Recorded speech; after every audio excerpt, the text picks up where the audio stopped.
Hey copper nerds, let's do a deep dive into the Sheldon 23.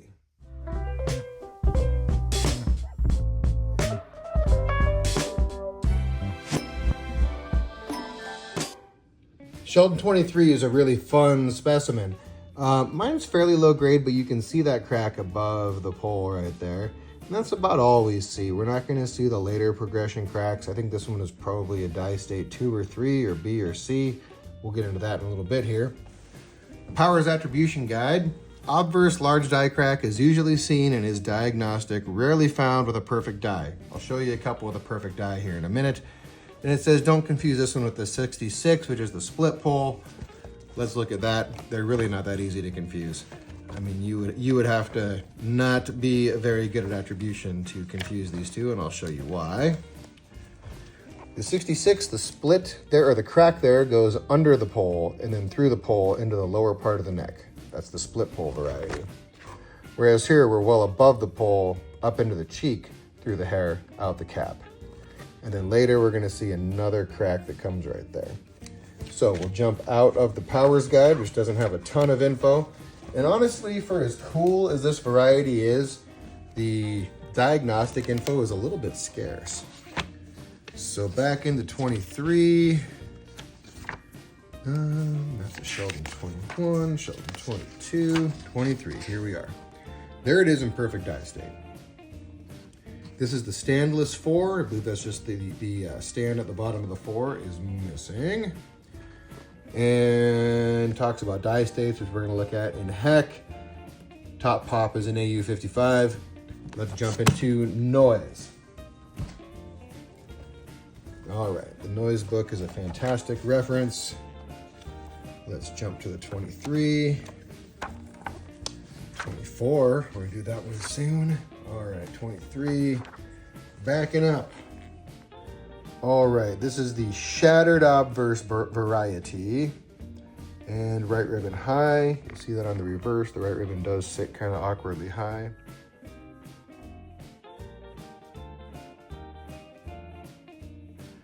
We've got, again, we're gonna look at the die states in heck, but perfect. And then a crack towards the jaw, which it says is not seen, although I think that's what my particular coin is die state B.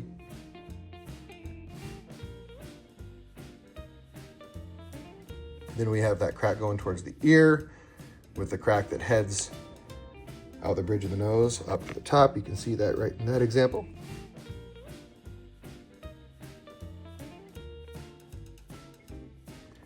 And then we get the full bisecting crack in the last die state.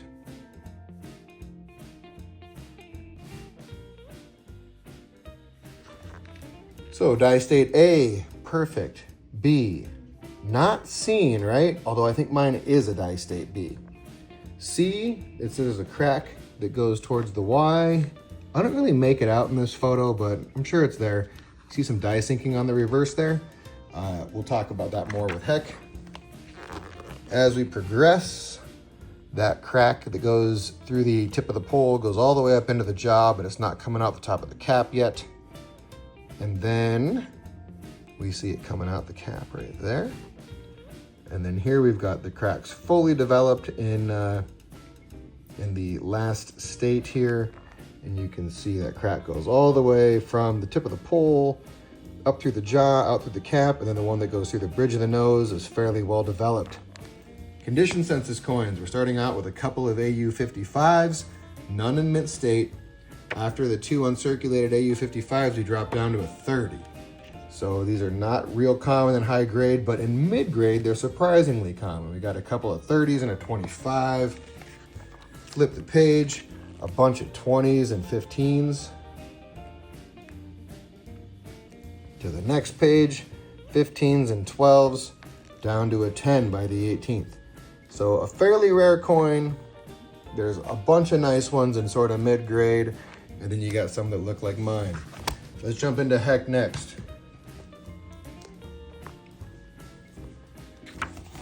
I'm resting this on the bar. It's not just sitting on top of the coin there. 23, page 48. Let's get there. here we are. All right, there's our perfect die state Sheldon 23. This again is the standless 4. So we are perfect in the obverse and reverse. Die state 2, which I think mine has that crack that goes up from the tip of the pole up to the neck. Our third die state, we got that little crack from the bridge of the nose past Y. Die state 4, that develops further. Die state 5, we have that crack going above the head there. And let's see, gosh, it's almost zoomed in too far. There's some clash marks happening. Let's jump into 6. No, there isn't a 6 here. 5 is final. All right, can we see everything here? I think we can. We got the crack that goes through the pole all the way down here, and one right there. That is die state 4. Die state 5 is mostly about clash marks. And then we're going to talk about the die sinking down here at the bottom. So you can see these both are in the same die state, but the one on the right's had a little circulation, which exposes the die sinking by flattening the high point where it's bulged up. So when you see die sinking on a 1794, which has a lot of different varieties of die sinking, with a little bit of circulation, the center starts to smoothen out with strong detail remaining around the outside. Okay, well, let's look at a couple of pictures of this one.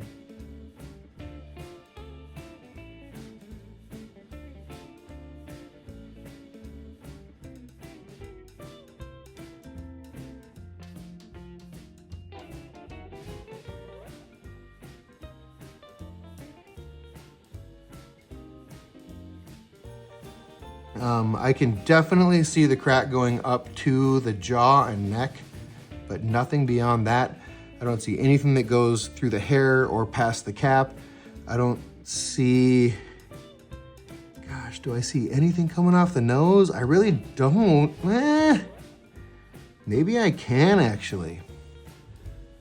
Where's my toothpick to point with? I don't know, it's missing. There might be just a little hint.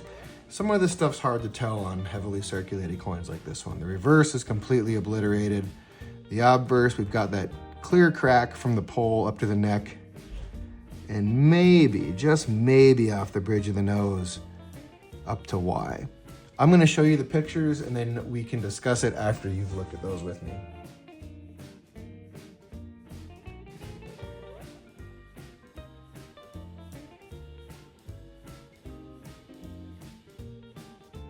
I can't really call it. I don't know if you can or not, but in the photos, I really can't see what I may be seeing with the naked eye. I think this is probably that second die state just with the crack up to the neck, which, as it turns out, is a fairly rare die state, but you know, with the amount of circulation this one's had, it's hard to tell. This coin's got a little bit of verdigris there under the cap. I don't plan on addressing it. I think it's fairly stable. And this is a rare coin. I'm going to be careful with it. It's got some fairly nice patina to it. I don't see any reason to disturb that through conservation. I don't mind that little bit of verdigris right there. Okay, well, that's the Sheldon 23. It's a really cool variety. I'm glad to have one. I will definitely upgrade this one in the future, but I'm not in a big hurry. I do like this coin. It is a fairly nice looking circulated example. I'll talk to you more in the comments. Let me know what you think of mine or of the variety in general. And then I will look forward to catching you in the next one. Peace.